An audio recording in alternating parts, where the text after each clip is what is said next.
Hi, I am your physics Sarthi, Madhumita Mukherjee. I promise a better scoring in your physics. 2010 का एक question देखो. मेरा question number 3. Question number 3 जो है, जो क्वेश्चन 2010 का है. A coin is placed on a rotating turntable, rotated with angular speed omega. The coin just slips, SLIPS, just slips if it is placed at 4 centimeter from the center of the table.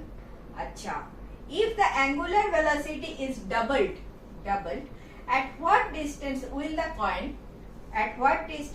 coin starts to slip?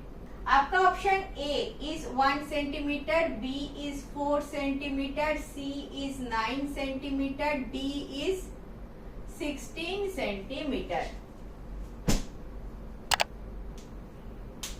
इसमें एक concept आपको डालना पड़ेगा. वो क्या है? This is my horizontal turn table.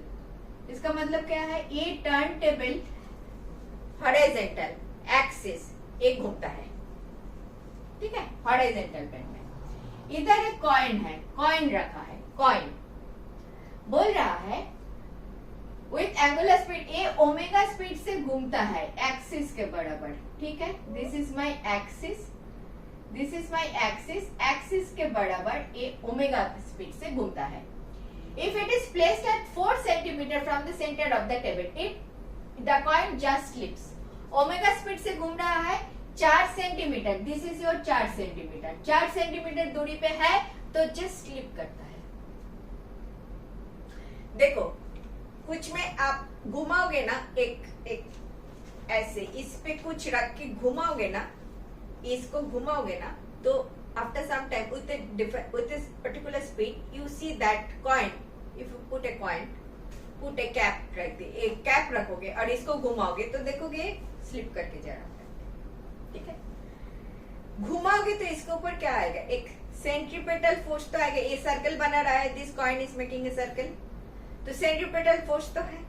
लेकिन ये सेंट्रीपेटल फोर्स के कारण इधर क्यों नहीं आ रहा है, सेंटर की तरफ क्यों नहीं आ रहा है? तो हम सोचते हैं एक सेंट्रीफ्यूगल फोर्स का कॉन्सेप्ट आ गया, जो opposite direction to centripetal force काम कर रहा है, जिसके कारण ये बाहर चला जाता है. अभी मैं ज्यादा सेंट्रीफ्यूगल फोर्स इधर नहीं बोलूंगी, सेंट्रीफ्यूगल फोर्स आ जाएगा तो ज्यादा एक्सप्लेन करूंगी. पॉइंट इज ये स्लिप्स करता है, ठीक है. और इसमें एक ये जो सेंट्रीपेटल फोर्स इधर कौन सप्लाई कर रहा है, जानने का जरूरत नहीं है. फ्रिक्शनल फोर्स बोल के कुछ होता है, वो सप्लाई कर रहा है. पॉइंट इज डिफरेंट यार. पॉइंट इज कि बोल रहा है अभी एक फर्स्ट डबल द स्पीड में घूमेगा, 2 ओमेगा में घूमेगा, तो कितना दूरी पे रखने से वो स्लिप करेगा? पहले तो 4 सेंटीमीटर दूरी पे था, अभी कितना दूरी पे रखने से वो स्पीड करेगा जब ये डबल स्पीड से घूमेगा? Whether it will be the 4 centimetre only और ज्यादा या कम वो निकालना है. सेंट्रीपेटल फोर्स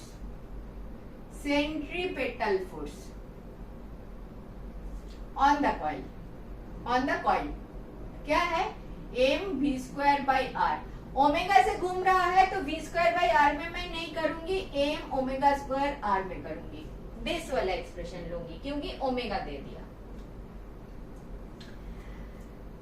ये जो स्लिप कर रहा है, कोई फोर्स के कारण स्लिप कर रहा है, कोई फोर्स के कारण slip. That force must be same second time also for it to slip. Slip करेगा क्यों? क्योंकि बोल दिया ना, फ्रिक्शन है. अभी कॉइन का जो मटेरियल है और टर्न टेबल का जो मटेरियल है, वो दोनों मटेरियल कैसा है उसके ऊपर डिपेंड करेगा फ्रिक्शन कितना है. अभी फ्रिक्शन है, फ्रिक्शनल फोर्स कुछ है, frictional force is 10 Newton. First time भी 10 न्यूटन, सेकेंड टाइम भी 10 न्यूटन होना चाहिए, तभी तो स्लिप वाला कंडीशन काम करेगा. सेम फोर्स होना चाहिए ना.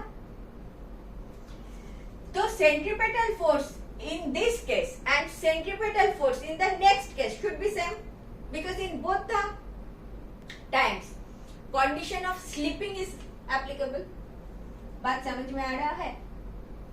फर्स्ट केस में जस्ट स्लिप कर रहा था, कोई एक फोर्स के कारण करेगा, wherever be the position, x position में जस्ट स्लिप्स।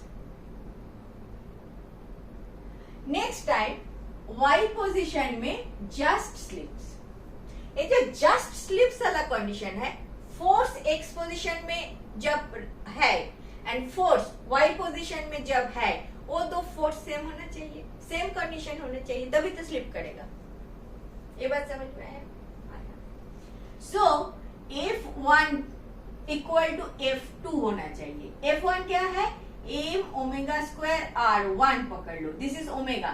सेकेंड केस में m तो m ही रहा, ओमेगा को 2 ओमेगा बना दिया, 2 ओमेगा स्क्वायर, R को R2 कर लो।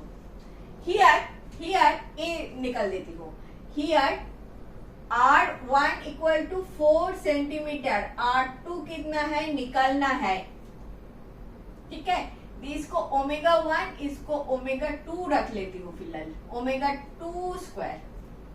इधर से एक बार ओमेगा 1 R1, ओमेगा 2 R2 ऐसे ही किया मैंने, ठीक है। And omega 2 equal to 2 omega 1 as per your question. तो एम तो निकल गया, ओमेगा 1 स्क्वायर, R1 क्या है 4 है, ओमेगा 2 क्या है 2 ओमेगा 1 का होल स्क्वायर R2, ठीक है। इधर क्या हो गया 4 ओमेगा 1 स्क्वायर R2, इधर ओमेगा 1 स्क्वायर इंटू 4 तो है ही, ओमेगा 1 स्क्वायर निकल गया, 4 निकल गया, R2 कितना हो गया 1 सेंटीमीटर। क्लियर? सेम फोर्स के कारण ए स्लिप करेगा। जब ओमेगा में घूम रहा था 4 सेंटीमीटर दूरी पे था तब स्लिप कर रहा था, अभी ओमेगा ज्यादा करती है, ज्यादा स्पीड डबल स्पीड से घूम रहा है, तो बोल रहा है 1 सेंटीमीटर दूरी पे जब रहेगा तभी वो स्लिप कर जाएगा। Force is same, centripetal force is same in both the cases. Clear? बिल्कुल क्लियर ना? Clear? Centripetal force is same in both the cases. चलो नेक्स्ट देखें। Thank you for watching. In this way, I have explained last 20 years of questions. If benefited, do watch.